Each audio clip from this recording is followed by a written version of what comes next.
বিশ্বনবী কাঁদতে কাঁদতে মাথা তুলবেন, বলবেন আল্লাহ দুনিয়াতে সব নবীরা স্পেশাল দোয়া করেছে, আমি করি নাই, এবার আমি আমার স্পেশাল দোয়াটা করতে চাই, আপনি কবুল করবেন কিনা বলেন। আল্লাহ বলবেন নবী কি আপনার দোয়া বলেন?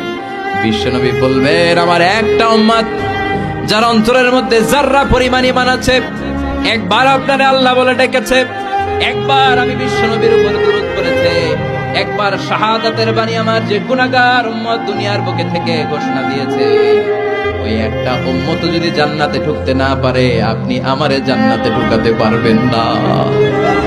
আল্লাহ বলবেন সাল তুতা, সাল সাল তুতা ওয়াশফা তুশাফা, শাফাত করেন নবী করেন, যার জন্য দোয়া করবেন আমি কবুল করে নেব।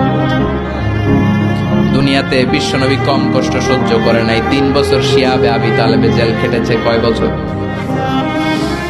দুর্ভিক্ষের বছরগুলোতে বিশ্বনবীর পেটে দানা পানি ছিল না, কলিজার টুকরা হাসান হুসাইন কই মাছের মতো ছটফট করেছে, জামিনে ক্ষুধার জ্বালায় বেহুশ হয়েছিল। বিশ্বনবী যদি ওই স্পেশাল দোয়াটা করতেন, জান্নাত থেকে খাবারের বস্তা পাঠিয়ে দিত কে? ওই দোয়া করছিলেন? জেলখানায় আল্লাহরে বলছিলেন আল্লাহ স্পেশাল দোয়া করলাম, জেল থেকে মুক্ত করে দেন, করছিলেন? যুদ্ধের ময়দানে নিজের দাঁত ভেঙেছে, উহুদের ময়দান সাক্ষী, বিশ্বনবীর মুবারক রক্তে উহুদের ময়দান রঞ্জিত হয়েছে, সেদিনও বিশ্বনবী ওই দোয়াটা করে নাই। চিল্লায় বলেন ঠিক কিনা? তায়েফের ময়দানে বিশ্বনবী কয়েকটা জায়গায় 3 জায়গায় বেহুশ হলেন, বিশ্বনবীর মুবারক দেহ বেয়ে রক্ত ঝরলো।